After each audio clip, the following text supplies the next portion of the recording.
Good morning. My name is Marlise Singh, and I'm a member of the Board of Trustees here at Mainline Unitarian Church. At this time, please silence your electronic devices so we can enjoy the service together. Our worship team this morning is led by Reverend Hannah Capaldi. She's our guest minister.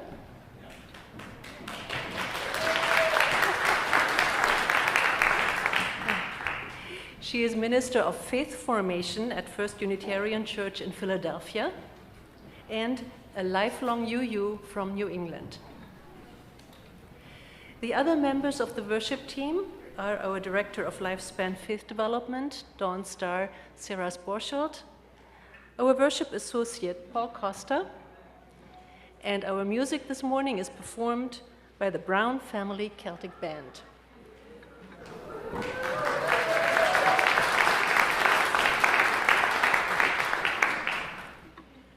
A special welcome to all of those who are visitors here, either in the sanctuary or online. If you can, join us for coffee and conversation after the service across the hall, or you can also look up information on our website, mainlineunitarianchurch.org, or you can visit the welcome table in the lobby. We are Unitarian Universalists. Our religious community does not have any required creed, but instead we come together to support each other in our search for meaning and purpose in life, and to bring more compassion and justice and responsible stewardship to this world. Whoever you are, whomever you love, whatever your personal life circumstances are, you are welcome here. I have a quick reminder, if I may. Please keep pledging. We're on a roll here. We're doing it, and please keep it up. Now join me in reciting our mission statement. Together, we transform lives through love, service, and our welcoming faith.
For our chalice lighting this morning, we have words from the Reverend Dr. Bill Murray.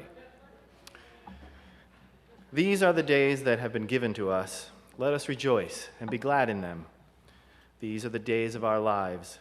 Let us live them well in love and service. These are the days of mystery and wonder. Let us cherish and celebrate them in gratitude together. These are the days that have been given to us. Let us make of them stories worth telling to those who come after. Please stand in body or spirit for our opening hymn, number 108, My Life Flows On in Endless Song.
Good morning, everyone.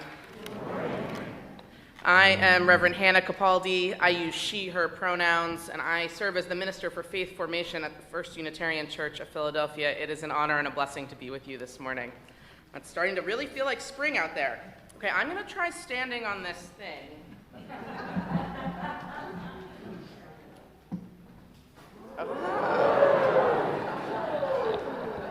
From on high, she speaks. So today's Time for All Ages will appear on our screen, and it's going to be one of my favorite picture books called Life, simply Life, by Cynthia Rylant. I read this with my child often, and it feels to me very Unitarian Universalist. Life, by Cynthia Rylant, illustrated by Brendan Wenzel. Life begins small. Even for the elephants. Then it grows. Beneath the sun and the moon, life grows. Ask any animal on earth, what do you love about life? The hawk will say sky. The camel will say sand. The snake will say, grass. The turtle may remain quiet. It has seen much in its 100 years. But the turtle loves life. How could it not, with so much rain on its back? Life is not always easy. There will probably be a stretch of wilderness now and then. But wilderness eventually ends. And there is always a new road to take. Me too. Remember this. In every corner of the world, there is something to love. And something to protect.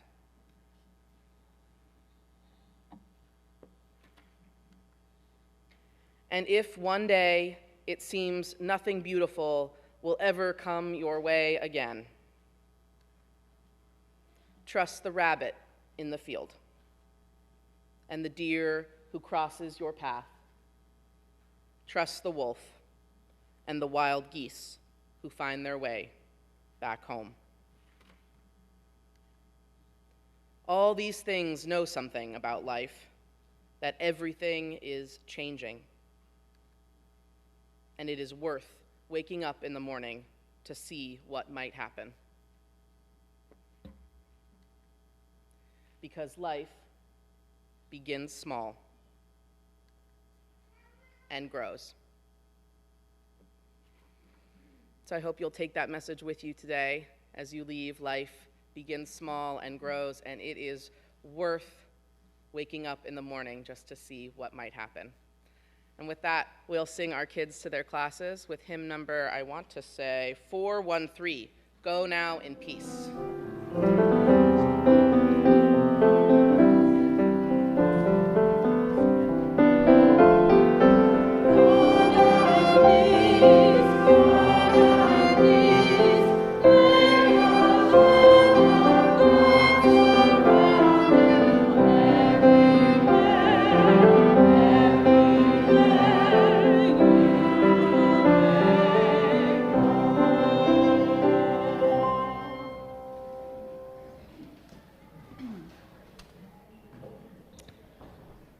This month's offering outreach partner is the Philly Goat Project, or PGP.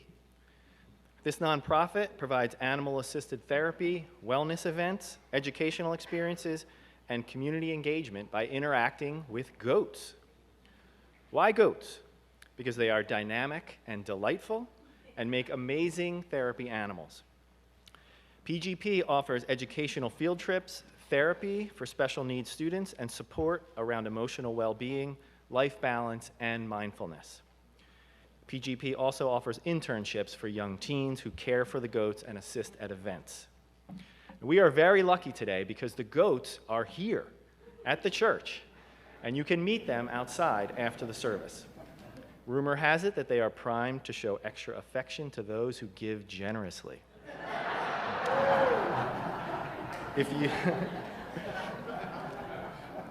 If you would like to make a donation online, follow the instructions that you see on the screen behind me. If you are in the sanctuary, you can also scan the QR code that is on the order of service to make a cashless donation. The offering will now be gratefully received. This tune is pronounced Sleeve League, which some of you may know is the site of the cliffs that dwarf the Cliffs of Moher 3 times over. It's located in County Donegal. I wrote this tune as Caitlin and I were in Ireland, overlooking these cliffs through the clouds at sunset.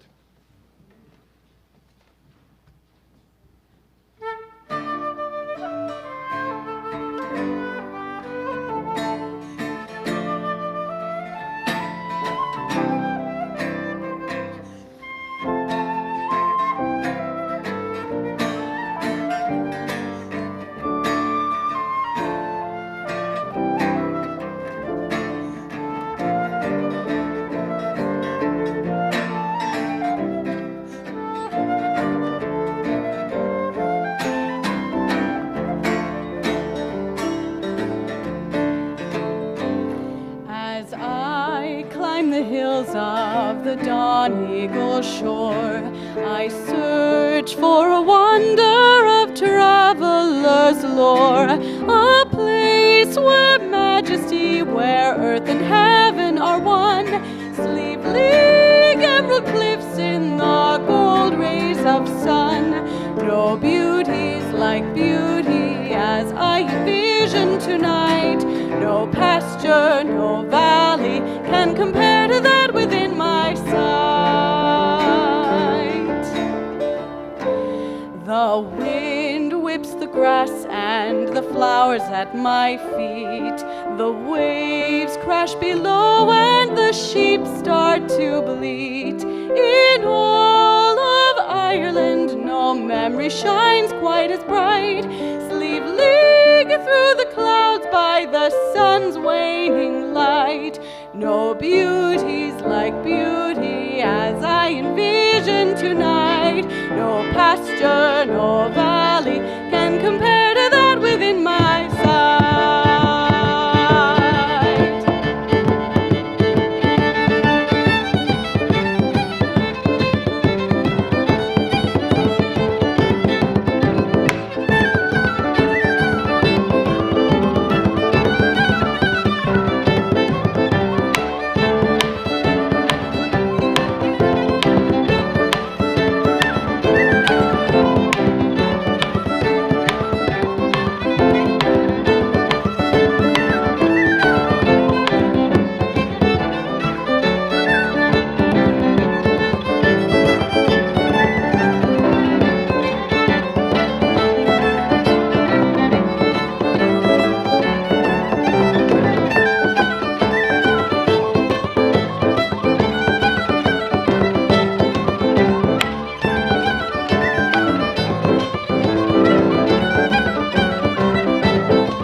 I sit at the summit, the cliffs are in view. The stark ancient towers emerge from the blue. In peace I contemplate such thought that nature set free. Sleeve League, how can something so beautiful be? No beauties like beauty as I envision tonight. No pasture, no valley can compare to that within my sight. My boy now has joined me, he's made the climb too. I watch as his face glows with wonder anew. His eyes like sapphires, his smile enchants me to sing. Sleeve League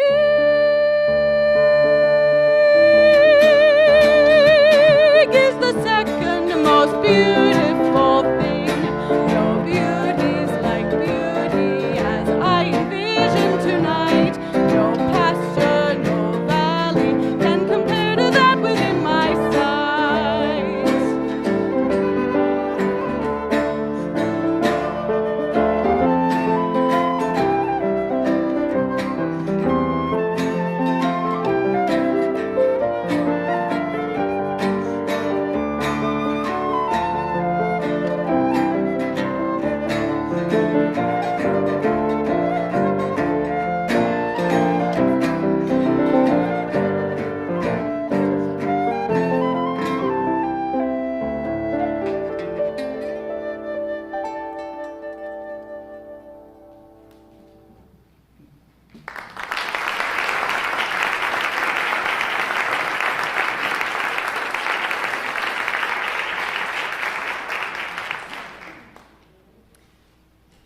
up here to introduce to you our video from our faith development teams sharing our visioning process for our upcoming church year, or upcoming several church years.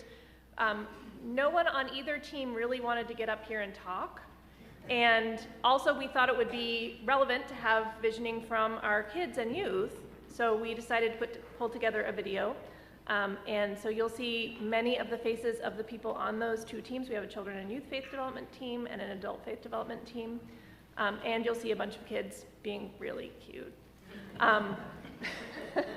So this is our vision and our invitation to you to join the faith development visioning workshop after the service. And I do just want to say the goats are here. They're safely arrived. There are 5 of them. And they will be out the front doors after the service if you would like to meet them. If for some reason you do not wish to meet goats, you can go out the back doors and they won't be there. But I don't know why you would not want to meet goats. They're really fun. Roll tape. We've been asked to bring you a vision of faith development for all ages at Mainline Unitarian Church. So we thought we'd start out by asking our kids their thoughts on some important questions. Some of them were a little shy.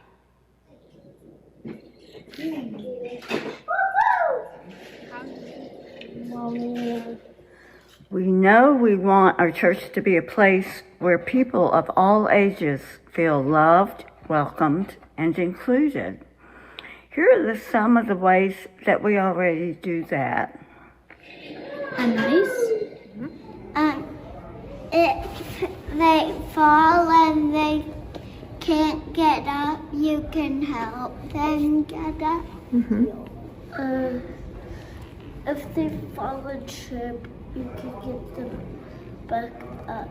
Okay. And give them a hug. We want our church to be a place where people of all ages can make a difference, and it is.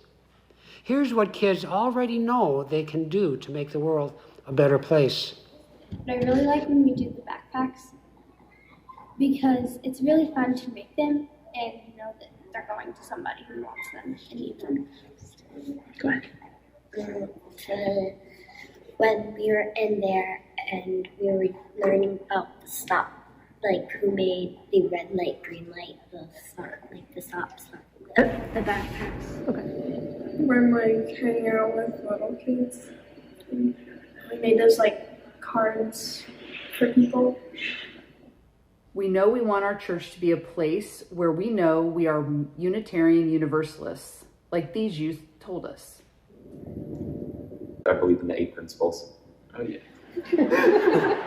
We want our church to be a place where we are challenged to learn new things and put our faith into action in our own lives. It helps me stay calm sometimes. Connect to other people. Church is a place to get recentered, to take a breath from the week, and to remember what's important. We especially appreciate the volunteers who help make all this good stuff happen. They're willing to miss the service to be teachers. Maybe they just hate the service, but they're still nice. And looking forward, how should faith development work in the future? If we had all the resources we could possibly need, what would we do in this ministry area in the next 3 years to unleash the potential to transform lives and live the mission of the church? Because they can. Well, our kids do have some ideas. Meet new people, some of my friends, so I can show how good and fun church is. Bring more cats in. Yes, bring sheep in. I know some excellent sheep. Or like maybe the door. I know some excellent lambs that you can bring in for Easter. I've heard you've done that before. We're trying to plan a lock-in for the youth group. Oh yeah, that would be very fun. There's talks of maybe going to Boston as a youth trip for the youth group. That's exactly what I was thinking. And our adults and elders do too. I think if we can do anything at the church, I would like just having a place to commune together, to break bread, to have conversation, to have exchange of ideas about all the things that we hold dear and that matter to us, to learn new things and just explore. I would want to have a dialogue with people of all ages about what they find important, what they find spiritual, what brings happiness to them. Join us and the board leadership after the service to share your vision. But first, visit the goats outside.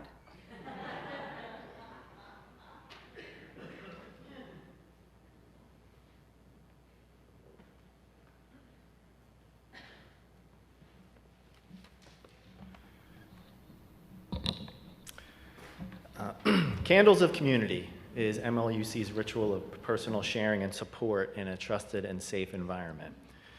Before I share our joys and concerns, I want to cover just a little bit of housekeeping. I think as many of you know, the ministerial team often collects joys and concerns through the Community Matters listserv. Please know that the ministerial team is going to be moving away from that channel going forward, but instead we are encouraging everyone to submit their joys and concerns on the MLUC website. So as shown on the screen behind me, if you scroll all the way to the bottom of the MLUC's homepage, you will see this text. If you click Submit Joys and Concerns, it will then take you to a form that you can fill out that will be sent to the ministerial team. The form on the website allows you to determine whether a joy or concern will be read publicly during the service or just delivered to the ministerial team in confidence so that care and counseling can be provided privately. This will provide our members with a flexible and safe method for sharing joys and concerns in a trusted and safe environment. So please join us in using that new church resource. Now back to our candles of community. After each candle is lit, please join me in saying, "We hold you in our hearts." Christy Parry lights a candle of gratitude for Susan Jones for all of her skilled packing help for Christy's recent move.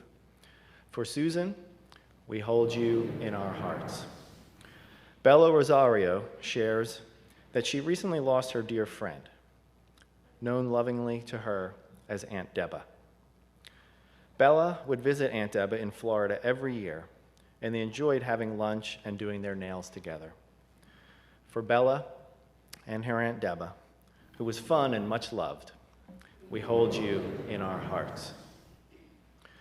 Ellen Youngdahl lights a candle of remembrance for her brother Kurt, who died of cutaneous lymphoma 25 years ago today.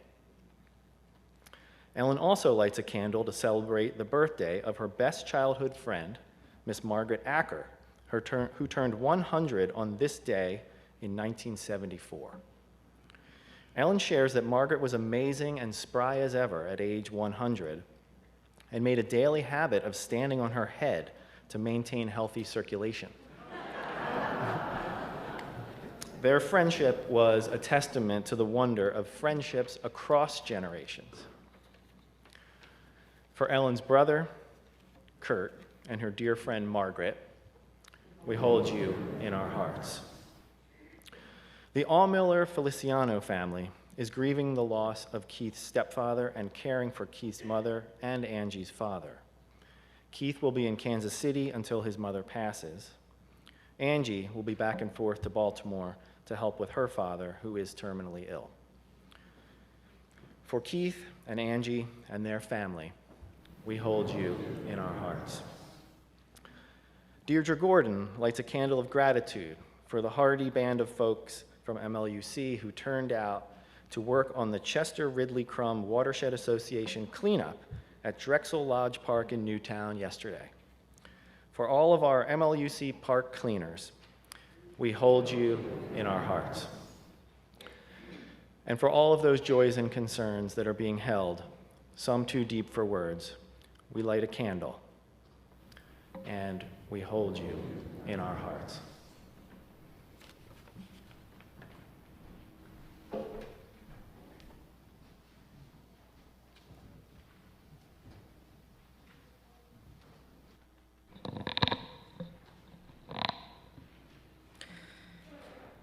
Our reading today comes from the Reverend Richard S. Gilbert.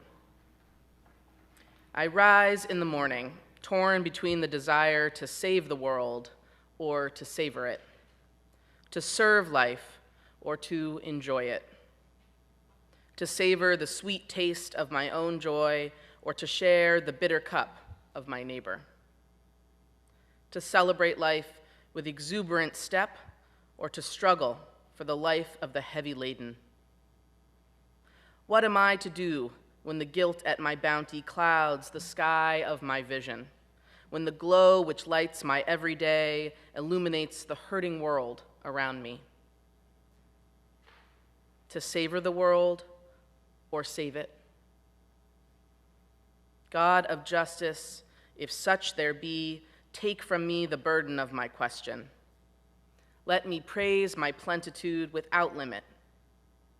Let me cast from my eyes all troubled folk. No, you will not let me be. You will not stop my ears to the cries of the hurt and the hungry. You will not close my eyes to the sight of the afflicted. What is that you say? To save, one must serve? To savor, one must save? The one will not stand without the other. Forgive me in my preoccupation with myself, in my concern for my own life, I had forgotten. Forgive me, God of justice. Forgive me and make me whole.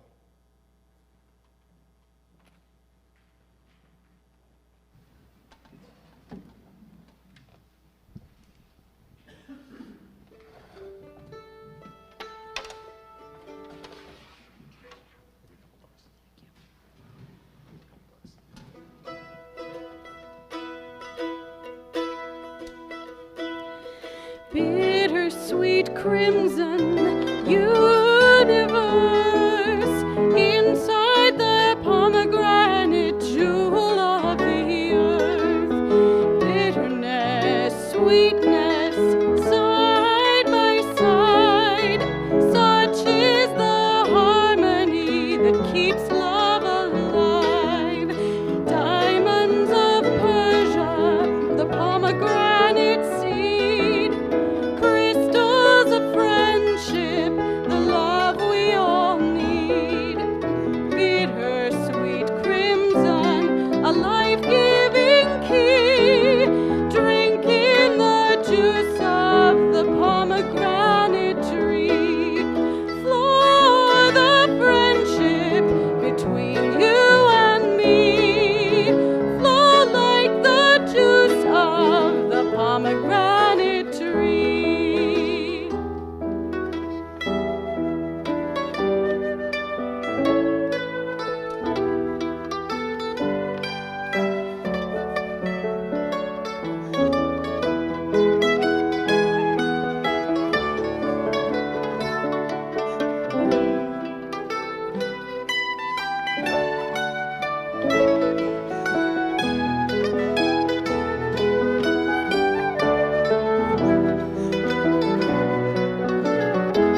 How many of you are familiar with the concept of sweater tooth?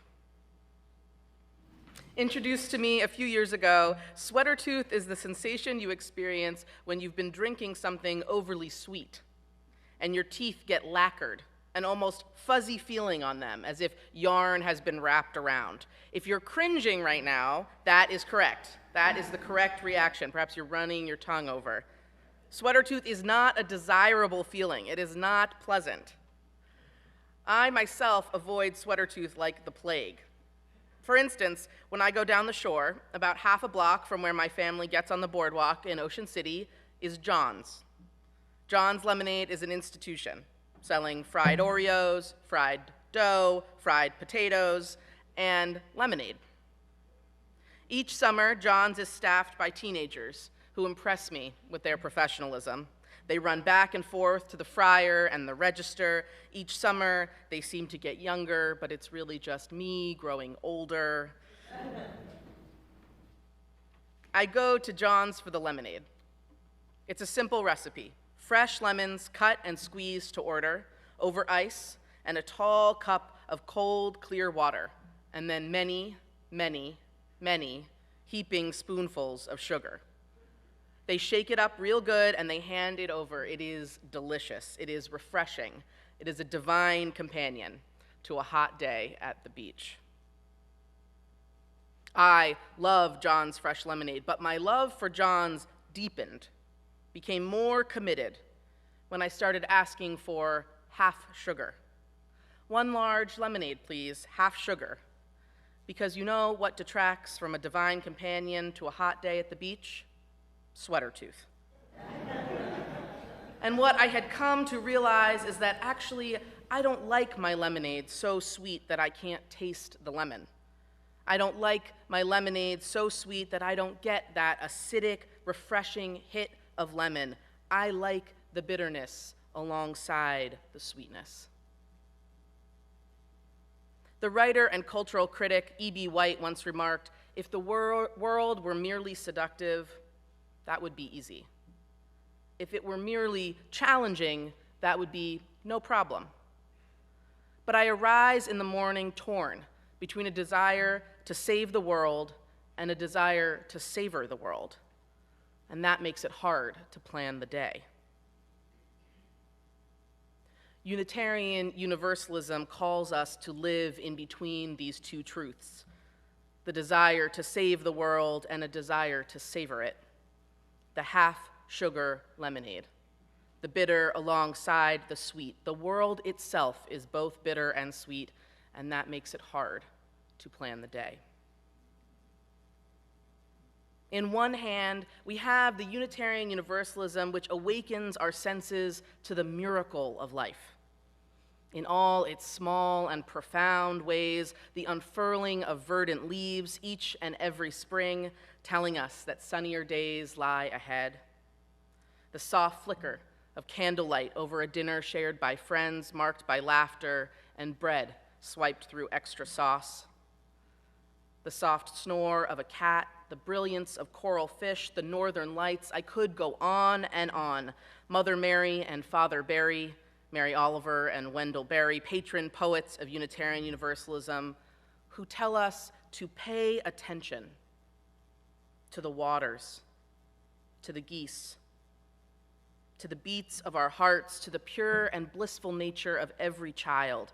Some days I weep at the beauty which abounds, the sweetness which is all around us. This is the gift of Unitarian Universalism, which orients us to gratitude and abundance, to the majestic, unlimited possibilities of what is on offer for free at any given moment.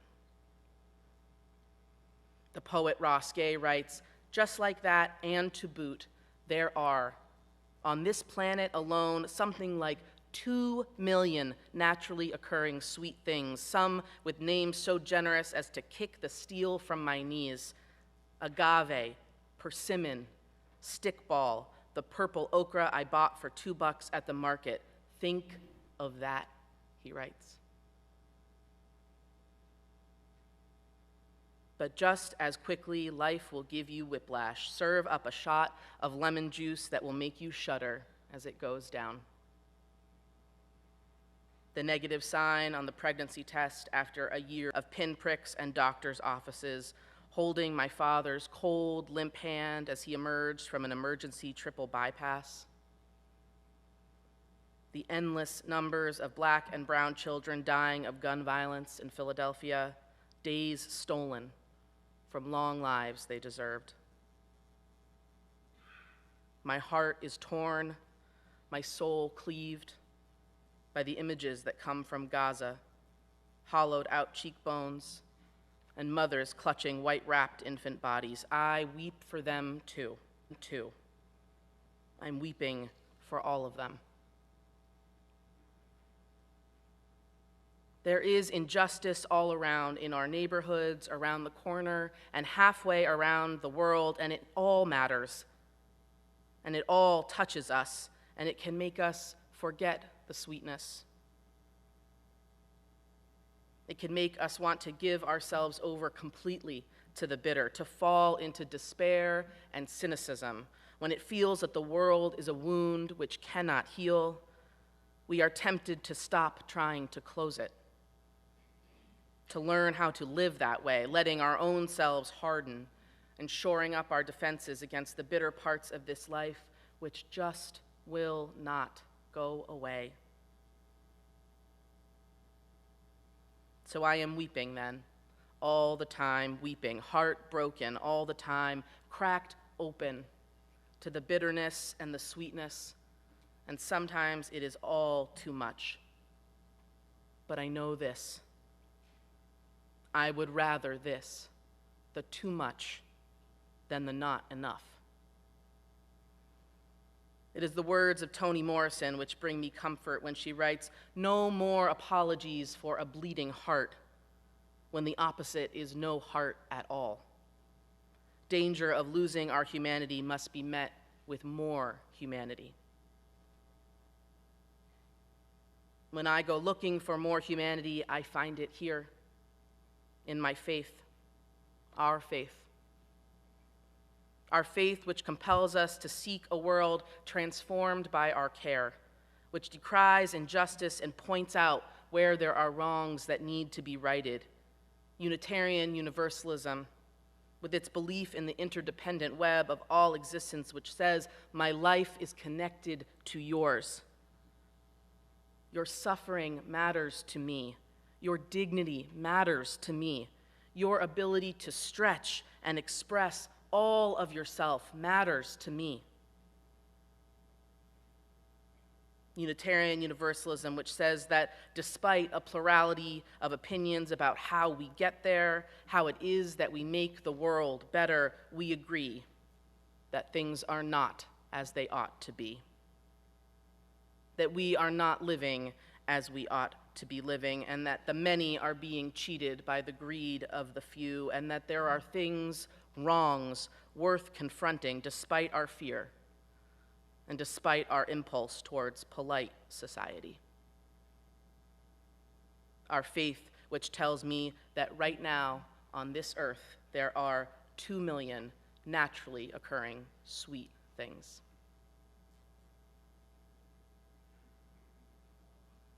This is the challenge of our faith, the challenge of Unitarian Universalism, to live between the sweetness and the bitterness, to walk the line between heartbroken and open-hearted. To deny either part, the sweet or the bitter, is to risk denying the fullness of the experience of being human. We fight for life to be beautiful for all because we know in our bones, in our teeth, just how exquisite it can be. The bitterness is what makes the sweetness worth fighting for. In my interreligious engagement class in seminary, taught by Dr. Lamptey, an observant Muslim, she would have us read primary sources from each of the world's major religions, the Torah, the Quran, the Upanishads, and after completing the reading, she would ask, okay, So what does this sacred text tell us about the nature of being human? And for Islam, she said, humans are forgetful. We are prone to forgetting. Hence, the Islamic commandment to pray 5 times a day, salah. Each call to prayer a reminder, a balm to our imperfect nature, a remedy to our forgetfulness. We are easily distracted from that which is most important. We are easily seduced away from the challenge of living our faith, of embodying our faith, and so we must be reminded regularly, constantly, brought back to our faithful obligations. And so for us, it is not 5 times a day, but rather on Sundays at this time that we are brought back. The incomparable A. Powell Davies once preached, "Let me tell you why I come to the UU Church. I come to the UU Church because I fall below my own standards and I need to be constantly brought back to them. I am afraid of becoming selfish and indulgent, and my UU Church, my Church of the Free Spirit, brings me back to what I want to be. I could easily despair," he writes. "Doubt and dismay could overwhelm me. My church renews my courage and my hope. I must feel again the love I owe to others. I must not only hear about it, but feel it. In church, I do. I am brought toward my best in every way, toward my best." I like that little pitter-patter. Davies is telling us in his own way about how we forget that we are called to live between the sweetness and the bitterness. That we fall below our own standards, easily resting on a life of saccharine gratitude that ignores the painful realities all around, that doesn't grapple with the bitter cup of our neighbor, as Reverend Gilbert said, and we mustn't give in to despair either. We must be renewed in hope, reminded of the love which holds each and every one of us. And for us, for Unitarian Universalism, we do this thing, we do the reminding, we do the calling back, we do it together, in community, offering it to one another. Because that more humanity that Toni Morrison spoke of, we don't meet more humanity in the isolation of our cubicles, in the confines of our bedrooms, or on our yoga mats. It's here, in covenantal community, in the intimacy of making something together that embodies the sweetness and the bitterness. It is in community, grounded in our shared values, our shared vision, that we recommit to being brokenhearted and open-hearted, and to call that the good life with a capital G. I know this because my love for John's Lemonade deepened when I got in there myself.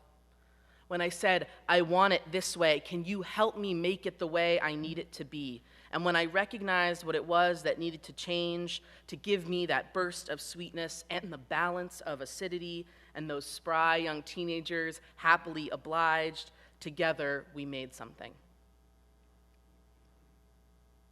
Because we did it together, it was worth waiting for.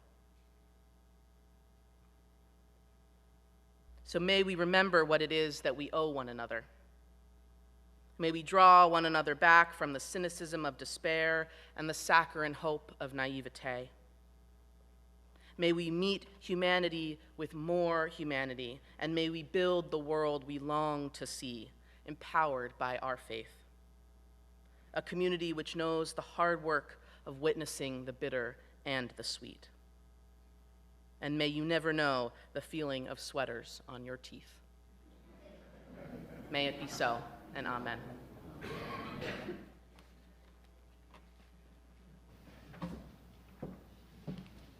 I want to invite you to our closing hymn, number 324. Please rise as you are able. Where my free spirit onward leads.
benediction today is the one that I grew up with in the UU Church, First Parish of Concord. It's adapted from Paul's letter to the Thessalonians, and it is inscribed on my heart. Go out into the world in peace. Have courage. Hold on to what is good. Return to no person evil for evil. Strengthen the faint-hearted. Support the weak. Help the suffering. Honor all beings. May you go today in peace, knowing you are loved, that life is worth living in sweetness and in bitterness. May it be so, and amen.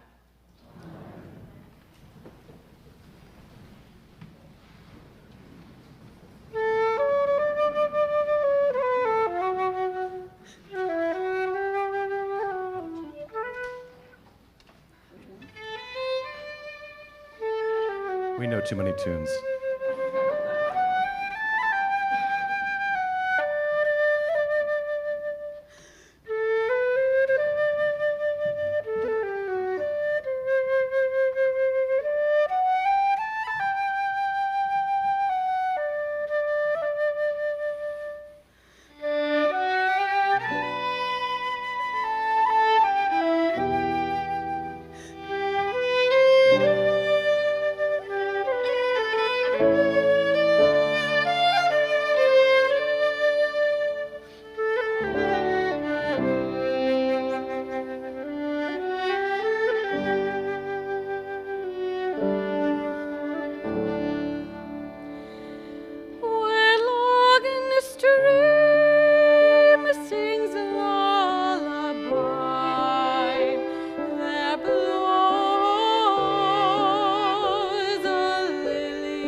Expect to see some dancing.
Happy St. Patrick's Day.